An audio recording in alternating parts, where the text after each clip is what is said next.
تشریف لیے اللهم صل علی سیدنا و مولانا محمد وعلی سیدنا مولانا محمد۔ حضرت ابراہیم کی سیرت اور آپ کے حالات واقعات ہم سن رہے ہیں، اور پھر اس کے بعد حضرت آقا دو جہاں صلی اللہ علیہ وسلم کی سیرت پر بھی گفتگو ہوگی۔ سیدنا ابراہیم علیہ السلام کے بارے میں آپ نے اب تک بہت کچھ سن رکھا ہے۔ آج ہم سنتے ہیں کہ اللہ کے رسول ہمارے آقا سرکار دو عالم صلی اللہ علیہ وسلم نے ارشاد فرمایا کہ اللہ نے اپنے خلیل یعنی ابراہیم کے لیے جنت میں ایک محل بنایا ہے، اور وہ محل موتی کا ہے۔ اس موتی کے محل کو اس لیے بنایا گیا کیونکہ اللہ چاہتا ہے کہ ان کی وہاں پہ بہترین مہمان نوازی کی جائے۔ یہ حدیث پاک ہے۔ اس کے بعد حضور اکرم صلی اللہ علیہ وسلم کے ارشادات میں جو حضرت ابراہیم کا اور ذکر ہے، ان میں یہ بھی بتایا گیا۔ ایک مرتبہ قائدہ صلی اللہ علیہ وسلم نے ارشاد فرمایا، مجھ پر انبیاء کرام کو پیش کیا گیا، یعنی حضور کو پچھلے انبیاء کے متعلق یعنی انبیاء کے بارے میں جانکاری یا انبیاء سے ملاقات یا انبیاء کا حال بیان کیا گیا، اور اس کے بارے میں سرکار فرماتے ہیں کہ میں نے دیکھا کہ موسیٰ درمیانی قد کے ہیں، اور عیسیٰ علیہ السلام کو دیکھا کہ ان کی جو شکل و شباہت ہے وہ اس زمانے میں حضور کے پاس ایک صاحب تھے، صحابی لگے ہو، تو ان کا نام حضرت عروہ بن مسعود رضی اللہ عنہ۔ فرمایا کہ حضرت عیسیٰ عروہ بن مسعود کی طرح یعنی عروہ بن مسعود میں حضرت عیسیٰ کی شباہت ہے، یعنی لال سرخ تھا۔ اس کے بعد فرمایا ابراہیم علیہ السلام کو بھی میں نے دیکھا، اور ان کے سب سے زیادہ مشابہ ایک صحابی گزرے حضرت یحییٰ کلبی، ان کی طرف اشارہ کیا، اور ایک اور حدیث میں آیا کہ سرکار نے ارشاد فرمایا کہ حضرت ابن عباس کی روایت راوی کہ میں نے عیسیٰ اور موسیٰ اور ابراہیم کو دیکھا، عیسیٰ علیہ السلام کا رنگ سرخ لال ہے، اور ان کے بال گھنگریالے ہیں، اور سینہ ان کا کشادہ ہے۔ موسیٰ علیہ السلام کا رنگ گندمی ہے، گندمی مطلب یہ جو ویٹ گیہوں ہوتا ہے وہ کلر ہے، اور جسم بڑا ہے۔ ابراہیم علیہ السلام کی شکل و شباہت کا جب ذکر آیا تو حضور نے فرمایا ان کی شکل و شباہت کا اندازہ کرنے کے لیے تم مجھے دیکھو، مجھے اللہ نے ان کی تصویر بنایا ہے۔ حضرت ابراہیم علیہ السلام سے حضور بہت زیادہ مشابہ تھے۔ حضرت ابراہیم علیہ السلام کی شادیوں کے بارے میں بھی آپ سن چکے ہیں کہ ایک شادی حضرت بی بی سارہ سے ہوئی تھی، پھر بعد میں حضرت بی بی ہاجرہ سے ان کی شادی ہوئی، اور ہم کو تفصیلات میں یہ بھی بتایا گیا کہ حضرت ابراہیم علیہ السلام کی پہلی زوجہ بی بی سارہ کے گزر جانے کے بعد آپ نے ایک اور اہلیہ سے کو بھی ایک اور عورت کو بھی اپنی زوجیت کا شرف بخشا، اور ان کا نام قنطورہ بتایا گیا ہے۔ حضرت ابراہیم علیہ السلام کی جو زندگی ہے اس وقت آپ کی آمد سے ایک بہت بڑا جو کنگڈم تھا یا ایک بہت بڑی ڈائناسٹی تھی حکومت کرنے والوں کی، وہ ختم ہوئی۔ وہ کس کی تھی؟ آپ نام سنتے نمرود۔ نمرود کا خاتمہ ہوا، اور حضرت ابراہیم علیہ السلام کی پیدائش سے پہلے بھی نمرود کو ایک اشارہ مل گیا تھا۔ چنانچہ ایک بار ایسا ہوا، ابن جریر اپنے تاریخ میں نقل کرتے ہیں کہ نمرود بن کنعان نامی جو بادشاہ تھا، اس کے زمانے میں آپ حضرت ابراہیم علیہ السلام تشریف لائے، ولادت ہوئی، اور وہ بڑا ظالم اور جابر بادشاہ تھا، اور 1000 سال تک اس نے حکومت کی، اور اس کا تعلق تھا بنو راسب قبیلے سے، اور یہ وہی قبیلہ ہے جس کی طرف حضرت نوح علیہ السلام سابق میں مبعوث کیے گئے تھے. اور ایک مرتبہ جبکہ وہ پوری دنیا پہ اس وقت کی دنیا پر حکمران تھا، بادشاہ بنا ہوا تھا، ایک مرتبہ اس کے دور میں آسمان پر ایک ایسا ستارہ چمکنے لگا جس کی چمک سے پورا علاقہ روشن ہو گیا. اس وقت کے جو بھی نجومی تھے، کاہن تھے، ان سے پوچھا گیا تو انہوں نے بتایا کہ ایک ایسا لڑکا اب آنے والے دنوں میں پیدا ہونے والا ہے جس کی کوششوں سے تیری بادشاہ ختم ہو جائے گی. میری بادشاہ وہ اس وقت اس نے حکم دیا کہ جہاں کہیں کوئی لڑکا پیدا ہو اس مارو، کئی ہزاروں لڑکے مارے گئے. دیکھیے اس طرح کی باتیں اور بہت سی شخصیات کے ساتھ بھی جڑی ہوئی ہیں. حضرت موسیٰ علیہ السلام کے زمانے میں جو فرعون تھا اس نے بھی ایسے کیا. حضرت ابراہیم کے زمانے میں ایسے ہوا کہ جب پتا چلا کہ آنے والے ہیں کوئی آ کر اس کی حکومت کو خطرہ بننے والے ہیں، اس نے کئی بچوں کو مروایا. لیکن اللہ جسے دنیا میں پہنچانا چاہے پہنچا کے رہا. اسی طرح آج کی یہ حالات میں بھی ہم سنتے ہیں. بہرحال حضرت ابراہیم علیہ السلام کے زمانے میں اس کی حکومت ختم ہوئی اور اس دوران حضرت بی بی سارہ 127 سال کی عمر ہو کر گزر گئی. اور اسلامی جو ذرائع ہیں ان میں تو اس کا تذکرہ نہیں ہے، لیکن دیگر ذرائع جو اسرائیل یا کرسچنوں کے ذریعے سے آئے ہیں ان کے مطابق حضرت ابراہیم علیہ السلام کی عمر 175 سال. آپ 175 سال کی عمر میں وفات پائے. اور بی بی سارہ کے بعد آپ نے جو نکاح کیا ایک خاتون سے جس کا نام حنطورہ ہے، اور ان سے بھی بچے ہوئے. اور ان بچوں میں ایک بچے کا نام مدین بھی ہے. مدین ہے، زبران ہے، اور اسی طرح 6 لڑکے اور ہوئے تھے. لیکن جو مشہور ہے حضرت اسماعیل ہے، حضرت اسحاق ہے. آپ کی اولاد کے بارے میں اور آپ کا مثال وغیرہ کہاں ہوگا اس بارے میں انشاءاللہ آنے والے ایپیسوڈ میں، آنے والے جمعہ میں ہم عرض کریں گے. حضرت ابراہیم علیہ السلام کے حوالے سے آپ کے متعلق گفتگو نہیں ہوتے. اب چلتے ہیں ہمارے آقا سرکار دو عالم صلی اللہ علیہ وسلم کی سیرت پاک. حضور اقدس صلی اللہ علیہ وسلم کی سیرت پاک میں آپ نے گزشتہ یہ سماعت کیا تھا کہ آپ جب کوہ صفا پر لوگوں کو اسلام کا پیغام پہنچانے کے لیے جمع کرتے ہیں اور جمع کرنے کے بعد لوگوں کے سامنے اللہ کے ایک ہونے اور اپنے رسول ہونے کا اعلان کرتے ہیں، تو اس وقت آپ کا چاچا جس کو دنیا ابو لہب کے نام سے جانتی ہے اس نے بددعا دی اور بددعا دیتے ہوئے معاذ اللہ اس نے حضور کے بارے میں نازیبا کلمات استعمال کیے.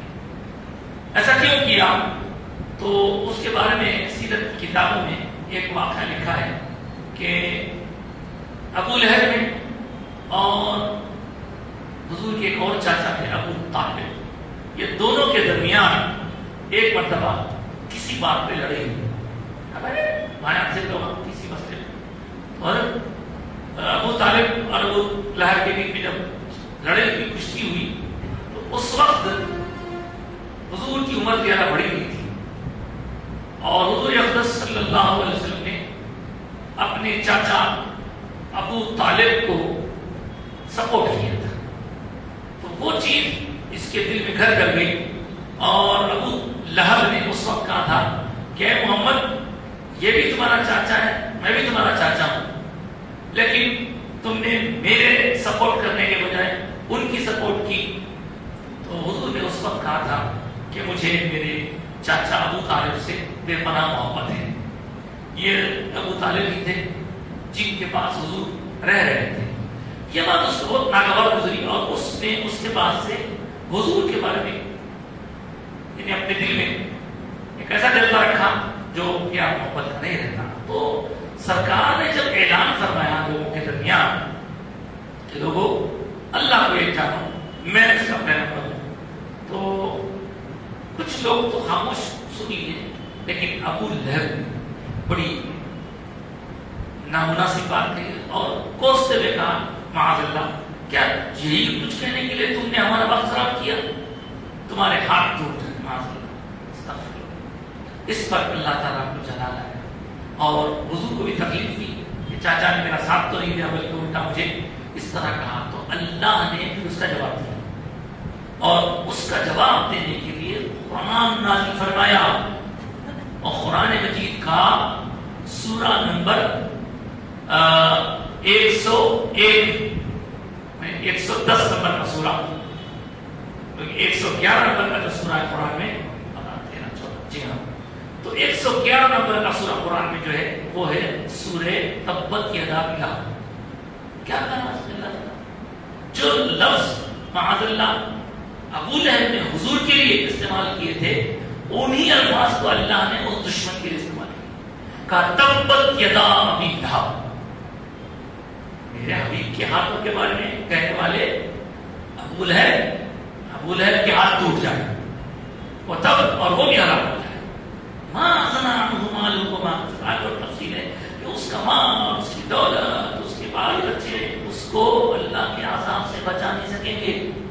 درحقیقت بعد کے ادوار میں بھی اس کی حرکتیں ایسی تھی کہ حضور کو بہت ستایا کرتا تھا اور لوگ جب باہر سے آتے اور حضور ان کے پاس جا کر ایمان اور اسلام کی بات کرنا چاہتے تو یہ بیچ میں آ کر کہتا معاذ اللہ, ارے اس کی باتیں مت سنو, یہ میرا بھتیجا ہے, میں جانتا ہوں یہ لوگوں کو گمراہ کر دیتا ہے, معاذ اللہ ایسے باتیں کرتا. تو اس کے علاوہ یہ اور اس کی بیوی بھی کچھ کم نہیں. اس کی بیوی کا نام ام جمیل, وہ بھی حضور کو تنگ کرتی اور حضور کے گھر کے باہر اپنا کچرا رکھا, گندگی اخلاق رکھا, جہاں سے حضور بھی کھا کرتے کانٹے بچاتے. اس طرح یہ جوڑا دونوں کو دونوں حضور کے لیے تکلیف کا باعث ہے. اور یہ بھی سن لیجیے بات ابو لہب کی آئی تو سن لیجیے. ابو لہب کے بارے میں یہ آیا ہے کہ اس کو اللہ تعالیٰ نے اتنا انہیں ذلیل کیا کہ یہاں قرآن میں تو اس کو بیان فرمایا اور اس کو ایک عجیب و غریب بیماری ہوئی جس کی وجہ سے اس کی اولاد اس سے نفرت کرنے لگی اور لے جا کے دور پھینک دیا گیا اس کو. اس کے خاتمے کے لگ واقعات ہیں, لیکن حضور کے لیے یہ اور اس کی بیوی بہت تشبیہ کرتی تھی. پر اللہ کی شان عجیب ہے. دیکھیں کہ جب سورہ لہب نازل ہوئی اس کے بعد اس کی دشمنی اور بڑھ گئی اور حضور اکرم صلی اللہ علیہ وسلم کی 2 بیٹیوں کا ابو لہب کے 2 بیٹوں سے عقد ہوا تھا, ابھی وداعی نہیں ہوئی تھی. تو یہ اس زمانے میں اب تک غیر مسلم کے رشتوں کے بارے میں بھی احکام واضح طور پر نہیں آئے تھے, کیونکہ مدینہ آنے کے بعد شریعت کے بہت سارے احکام نافذ ہوئے. تو حضور کے دل کو مزید تکلیف پہنچانے کے لیے اس نے یعنی ابو لہب نے اپنے دونوں بیٹوں سے کہا کہ تم محمد کی دونوں بیٹیوں کو جو تمہارے نکاح میں طلاق دے. تو اس کے دونوں بیٹوں نے طلاق دے دی. حضور کو تکلیف تو ہوگی اور یہ وہی دونوں بیٹیاں ہیں, ایک بی بی رقیہ ہے رضی اللہ تعالیٰ اور پھر بی بی ام کلثوم ہے رضی اللہ تعالیٰ عنہ. ان دونوں کا ابو لہب کے 2 بیٹوں سے رشتہ تھا, عقد بھی ہو گیا تھا, لیکن وداعی نہیں ہوئی تھی. تو حضور نے پھر بعد کے ادوار میں آپ معلوم ہے ان دونوں بیٹیوں کا نکاح ایک کے بعد ایک حضرت عثمان غنی رضی اللہ تعالیٰ عنہ سے کیا. تو اس طرح ابو لہب نے حضور کو فتویٰ دی. اللہ حضور نے تو کچھ نہیں کہا, حضور تکلیف سے اپنے آپ کو برداشت کرتے رہے, مگر یہاں سے یہ بات معلوم ہوئی کہ جب کوئی اللہ کے رسول کو تکلیف پہنچاتا ہے تو اللہ جلال میں آ جاتا ہے، اللہ غضب میں آ جاتا ہے، اور اس کے لیے دیا کہ ابو لہب کے ہاتھ ٹوٹ جائیں، وہ ہلاک ہو جائیں، اور پھر اس کے بعد آگے اس کو بیوی کا ذکر ہے۔ انشاءاللہ ہم اس تذکرے کو مزید اور پھیلا کے آنے والے دنوں میں کریں گے۔ یہ بات اس سے پہلے بھی کہی جا چکی ہے کہ اللہ کے رسول کے بارے میں جب بھی کبھی کوئی دل کو تکلیف پہنچانے والی بات ہوتی تو اللہ پاک حضور کے دل کو تسلی دینے کے لیے قرآن کی آیتیں نازل فرماتے ہیں۔ ایسی ایک دو آیتیں نہیں، قرآن میں بہت ساری آیتیں ایسی ہیں، اگر قرآن کا گہرائی سے مطالعہ کیا جائے تو معلوم ہوگا۔ بہرحال یہاں یہ بات یاد رکھیے کہ ابو طالب جو ہے وہ حضور کے چاچا ہیں، حضور جن کے پاس رہا کرتے تھے، اور حضرت علی بھی انہی کے بیٹے ہیں، اور ان کی زوجہ دیکھیے ابو لہب کی بیوی سرکار کو ستاتی تھی، ابو لہب سرکار، ابو طالب اور ان کی بیوی حضور کا اتنا خیال رکھا کرتے تھے کہ حضرت ابو طالب تو چاچا تھے لیکن ان کی بیوی چاچی بھی اتنا خیال رکھتی تھی کہ حضور کھائے بغیر، حضور کے تناول فرمائے بغیر اپنے بچوں کو تک کھانے دیتے تھے، حضور آنے تک کھانا شروع نہیں کرتی تھی۔ تو آپ دیکھیے چاچی یہ بھی تھی، چاچی وہ بھی تھی، چاچا یہ بھی تھا، چاچا وہ بھی تھا، لیکن چاچا برابر نہیں ہوتے، چاچی برابر نہیں ہوتے۔ حضرت ابو طالب کی جو اہلیہ تھی وہ تو حضور کو اتنا چاہتی تھی اور حضور ان سے اتنا محبت کرتے تھے کہ اندازہ کریے اس سے کہ جب ان کا وصال ہوا مدینے میں آنے کے بعد تو میرے آقا سرکار دو عالم صلی اللہ علیہ وسلم نے خبر کھدوانے کے بعد خود اس نے اندر جا کر کچھ دیر قیام کرنا، اپنا کرتا ہے، تو لوگوں کو اس عجیب سا لگا کہ ایک عورت کے لیے سرکار چاچی کے لیے ایسا کر رہے ہیں، تو پوچھا کہ سب اتنا کیوں؟ تو حضور نے فرمایا تمہیں نہیں معلوم، میری ماں گزر جانے کے بعد یہی میری ماں تھی،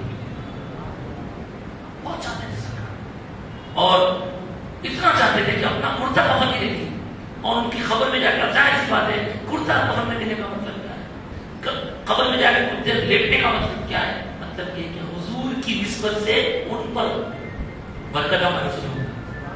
حضور کے کپڑے کی نسبت سے ان کو فائدہ پہنچے گا، سمجھے؟ یہ حدیث ہے، تو اس طرح سرکار دو عالم صلی اللہ علیہ وسلم کا ایک چچا تھا جس نے بد دعا دی تو اس کے حق میں وہ ہوا، ایک چچا چاہنے والے تھے، ایک چاچی جو چاہنے والی تھی، ان کے ساتھ حضور نے مسلم کی، اور یہ ام جمیل، اب خیر بات بہت دور تک نکل جاتی، یہ ام جمیل کا تعلق پھر اسی خاندان سے جس خاندان سے بعد میں بھی یزید پیدا ہوتا ہے، یزید کے خاندان، یزید کے والد کی پھوپھی ہیں ام جمیل، تو اس طرح وہ خاندان شروع ہی سے حضور یا حضور کے متعلق عجیب و غریب ان کا ذہن تھا۔ اللہ تعالیٰ نے ہم پر فضل کیا کہ ہمیں آج پھر سے حضور کی سیرت کا ایک تھوڑا سا حصہ سننے کی سعادت حاصل کر نصیب فرمائے اللہ تعالیٰ نے۔ اللہ کی بارگاہ میں دعا کرتے ہیں مولا تعالیٰ ہمارے آقا سے ہمارے تعلق کو مضبوط فرما، اور یہ جو انبیاء کرام کے ہم تذکرہ کو یا سرکار دو عالم صلی اللہ علیہ وسلم کے سیرت پاک کو جو ہم سن رہے ہیں مولا، اس سے ہماری زندگیوں میں نمایاں اور بہتر تبدیلی لے آ اور ہماری زندگی کام کی بنا دے، کیونکہ تو حبیب نے فرمایا کہ نبیوں کا ذکر تذکرہ عبادت ہے، اللہ ہمارے اس عمل کو قبول فرما، ہم کو ہماری نسلوں کو ہمارے گھر کے ماحول کو اسلامی دینی اور ایمانی انوار سے بھرپور فرما دے، آمین۔